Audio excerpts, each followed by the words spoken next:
Money on my mind all the time, it's a curse from the top, I'm obsessed with paper.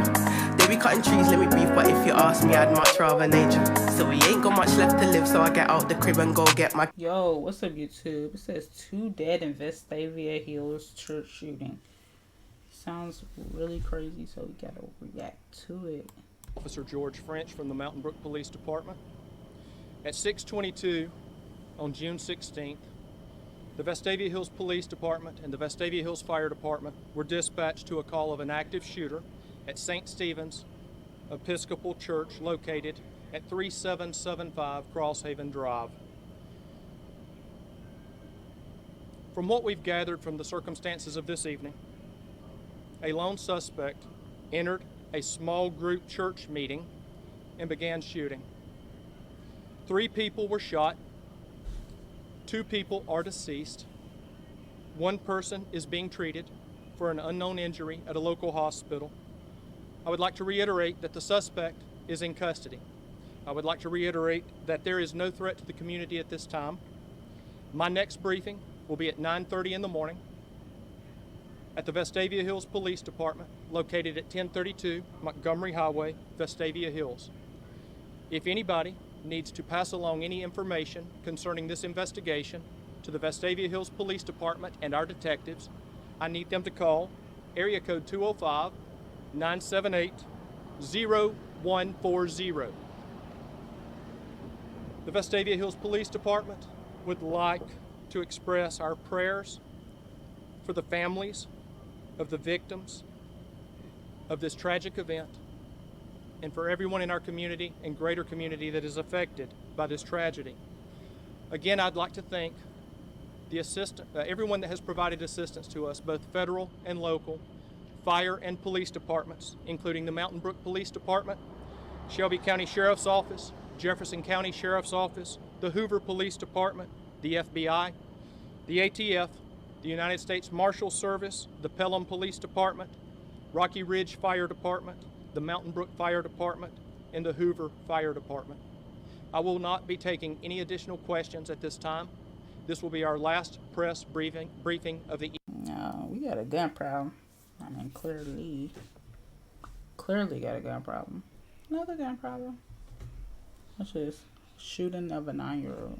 Well, first tonight, we are learning and we are hearing from the grandmother of a 9-year-old girl who was shot and killed Monday night. The girl's mom was also shot, but survived. Fox 26's Dominique Keith joining us live from downtown Houston, where the mom's ex-boyfriend is now in jail, charged with Kylie's murder.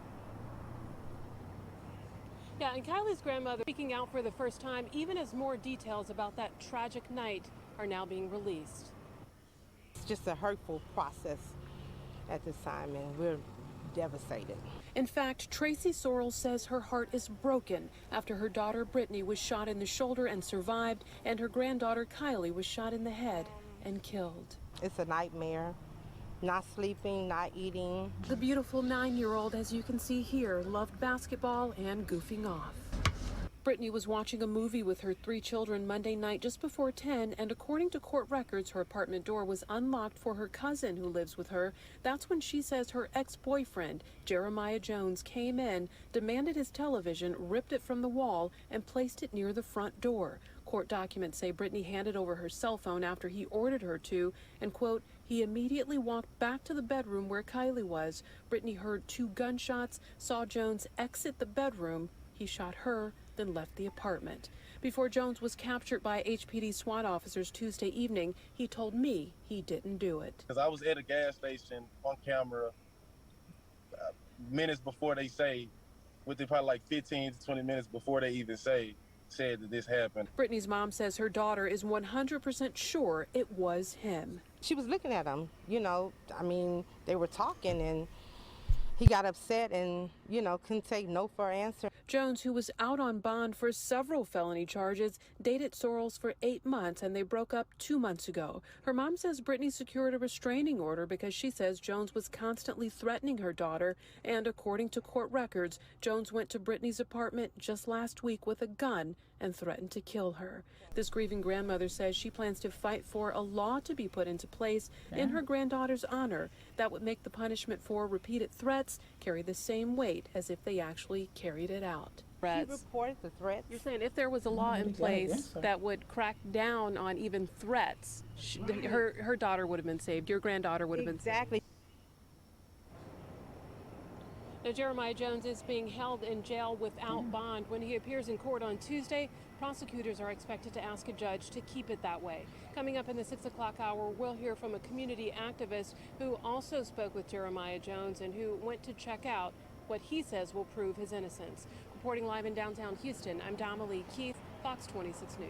I don't know what he had against the freaking child, but it didn't have to be nothing that serious to have to kill her. But anyway, that is all for this video. Make sure you like, comment, subscribe. Give me ideas down below. And yeah.